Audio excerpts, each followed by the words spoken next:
Hello everyone, just an extra post as we were back in church this morning, which was great, and it was very exciting trying to connect with people who were physically there as well as those who were online. And I managed to switch off my microphone, which has a nice green button on it, switched it off during the readings and forgot to switch it on, so back on for my sermon. So those online got everything but the sermon. Maybe they had a little snooze for 10 minutes. So I promised I would post the nuggets that I offered this morning.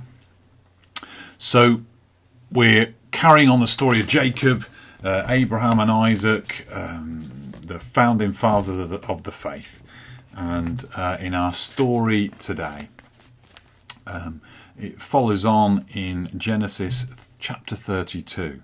The reading we have was verses 22 to 31. You can get a Bible and read either online or a proper paper one like this one. But basically, Jacob has spent a time away from the family home, in quarantine, we might say, for over 20 years, and now he's coming back to the family home. He left because he'd wound up his brother so much by diddling him out of his inheritance that his brother wanted his blood, so he got out. And now he's coming back, and this is a hinge point in the Jacob story. Jacob is supposed to be the promised one, the one who God is going to fulfill his promises to Abraham of bringing him many, many descendants.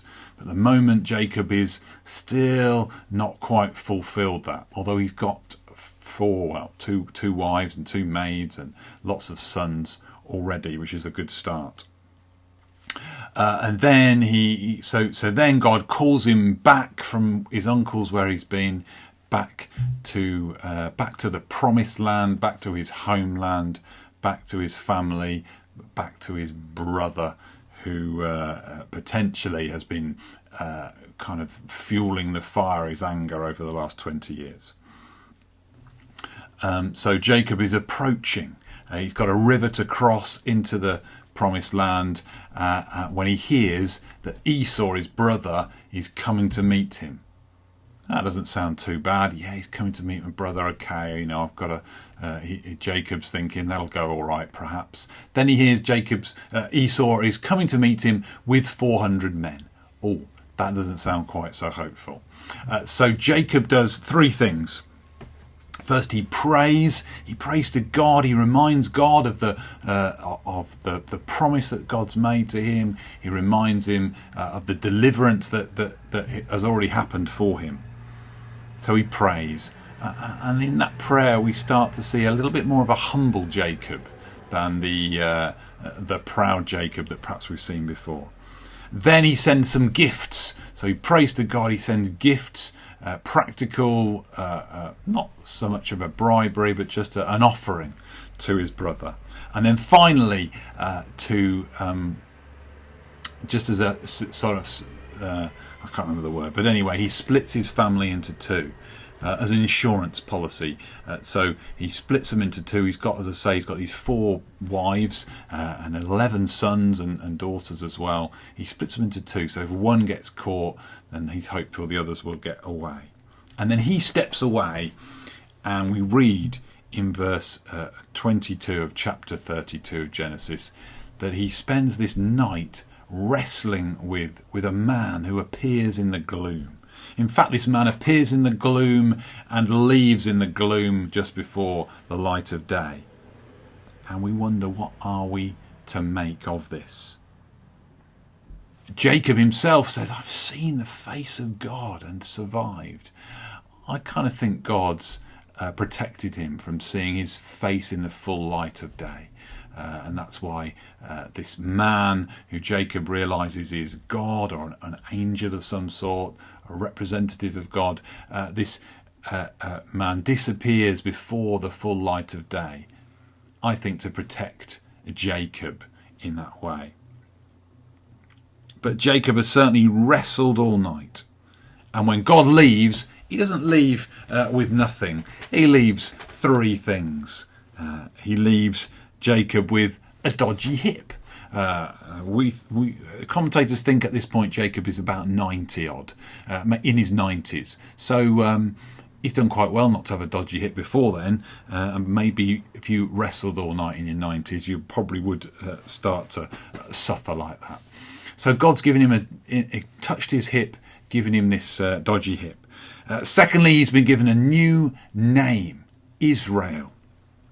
And thirdly, he's been given blessing. God's blessed him. What's all that about? I think that the hip thing, the dodgy hip thing, is God reminding Jacob of the importance of depending on God. And that we depend on God mostly when we sense a weakness in ourselves. So he gives Jacob this little weakness, the limp that's going to live with him forever afterwards. And it reminds him that actually, for all the self-made man that he might be, the independent man that he might be, it's far better that he recognises that he still depends on God. When he forgets that, that's when things will go awry. So he gets a dodgy hip to remind him of his dependence and the importance of depending on God. Secondly, he gets a new name, and the name Israel, well, it kind of means the one who strives with God or wrestles with God, but it also can mean the one for whom God strives. God wrestles, fights for this one. There's sort of two meanings there that are understood. But anyway, it's about a new start. And as God puts this name on him, just as a parent may name a child, there's a sense in which God has authority over him because God has given him that name. He has authority. And far from that being a negative thing, actually that's a positive thing. Jacob is is within God's sphere, within God's kingdom, as we might understand it later, because he's given that name. And thirdly, he receives a blessing from God. This is been handed down. Abraham was the first man of blessing. God said, I will bless you to be a blessing to others. And then Isaac gets the same promise. And now Jacob too receives blessing to be a blessing to many who will follow after him. And there's a sense in which he's released from the struggle that he's had. He's been struggling with God through his life, struggling to be this independent person, struggling from the promise and the prophecy about what he's going to do. And after this night of wrestling with God, he lays that down. We see him come to a positive place where actually he's transformed into the one who's going to inherit the promise and be blessed. So where does this fit with us and us today?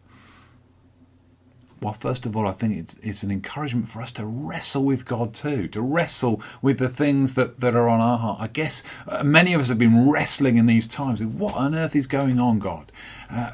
But the thing is, what often happens when we wrestle with God, just as Jacob discovered, we find weaknesses in ourselves.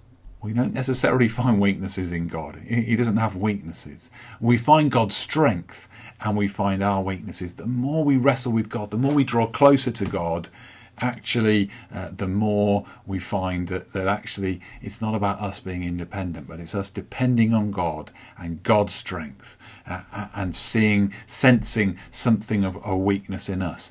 I don't know about you, but this time of COVID lockdown has certainly intensified my awareness of my own weaknesses and still working that through. But in a sense, when we wrestle with God, we become aware of our weaknesses, but hopefully we become aware of God's strength and that we can depend on him. That's the first point. The second point of wrestling with God is that, and receiving what Jacob received, is that we too have God's authority over us. He names us each one. He calls us his children. And as his children, we can know his authority over us. He is the father figure beyond all father figures over us, that cares for us and loves us. And then thirdly, we too, like Jacob, are blessed by God. We're blessed to be a blessing to others, to go out and bless one another. So we can receive these three aspects as Jacob did. When we wrestle with God, when we draw close to God, whether it's in the gloom and the dark of the night or whether it's in the light of day, we too can recognize our weaknesses and recognize God's strength. We too can recognize God's authority over us, and that he places us in his family as his children. And thirdly, that we recognize the blessing he is to us, and that blessing and knowledge of his love can flow freely from us into the world. And I wanted to close by saying, I think that hopefully if you were online earlier on for the service, you heard the song, the Father's song. I played afterwards. And that was a reminder. I was thinking this through last night as I was wrestling with God about all that was going to go on today. And I got a sense, whether it was from God or from me, that God sings that song over us. God sings over us. And that wrestling, that we get this picture of Jacob, an adult man, wrestling another man. Actually, I felt God put a picture in my mind of the time when I was looking after my youngsters, and they would wake in the night and be crying, and I'd go in there and I'd hold them, and they would be wrestling wrestling with sleep, wrestling with trying to be awake, wrestling with me holding them, and I would just try and hold them still and help them to know the security of Dad being there. And I'd sometimes sing over them as well. Kumbaya was what I used to sing often, because you could just go on and on and on, making more and more verses, which was helpful. And sometimes it needed to go on and on and on. But there was it was a lovely picture I felt of how God wrestles with us. Actually, it's not an equal and opposite. He is by far bigger and greater than we ever are, but he still will wrestle with us like a father wrestling a child that's struggling to sleep. And he sings over us. And I sung that song, the Father's Song by Matt Redman. You can look it up and listen, with wonderful words about God singing over us. At a time in church when we can't sing, but I'm able to lead a song and sing over the people. I felt very much that God called me to use that song today. So hopefully you connected up with the stream. If not, do watch the service. You can fast forward through the blank bit where my mouth moved but no sound came out. And bless you for watching this. I look forward to connecting up with you soon, either on Facebook or YouTube or on our website, or equally in person on a Sunday morning. So bless you, and may you know God strength, God's authority, and God's blessing. Amen.